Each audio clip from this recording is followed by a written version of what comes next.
you remember the early days of rock and roll, you know that things used to be a little simpler and, of course, a little smaller. These days, concerts are held in football stadiums with speakers the size of minivans.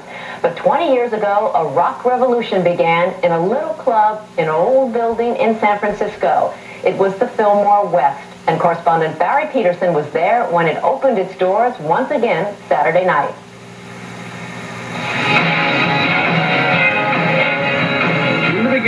It was just a place called the Fillmore where they played some music.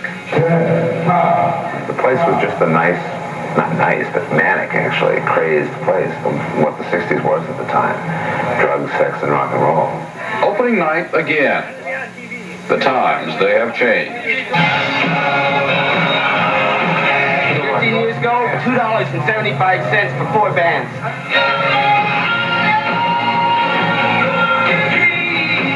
Up here. First time. Are you serious? Yes, really, first time. This is the way it was 20 years ago. The doors opened and people pushed in. No one knew then what it was to be, or what it was to become. And it felt like a falling sea.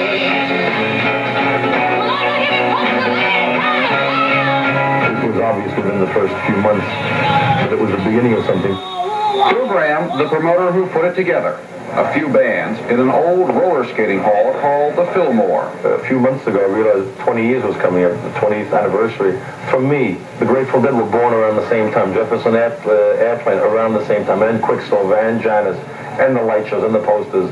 So I decided I'd like to have a party for all of our 20th anniversaries. Backstage, Paul Kantner, Marty Ballin, Jack Cassidy, some of the founding members of the Jefferson Airplane, one of the groups that started it all.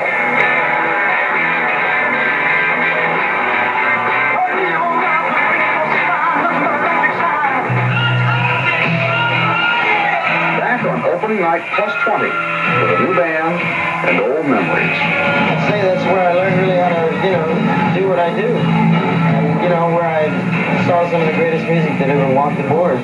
Well, there is a joke that if you can remember it, you weren't there, but... In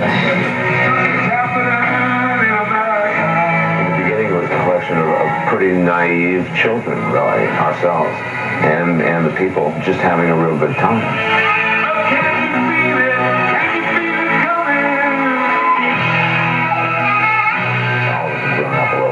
We had the Vietnam War, and we had Nixon and Watergate and People's Temples, and none of us are quite as naive as we were then.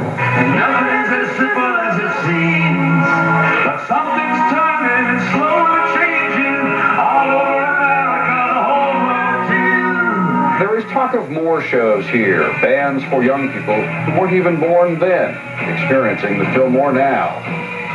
No one knows if it could really be as simple as it was in the beginning. Just a place called the Fillmore, where they played some music. Barry Peterson, CBS News, San Francisco.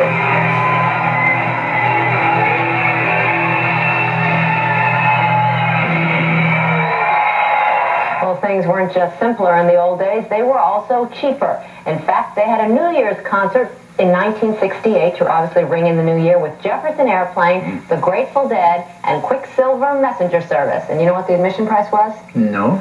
$6, and that included breakfast. That's not too bad at all. That's not too bad. I mean, that's cheap. That's very cheap. How about these days? These days, I was reading in the paper the other day that here in New York City, you can go to a major hotel and hear Julio Iglesias sing this New Year's for the wonderful price of $4,000. Only $4,000? Only $4,000. So, $6 to $4,000, just a little bit of a gap there. That's about 2 weeks' rent in a New York City apartment. That's a real bargain. This is true. Things are getting expensive.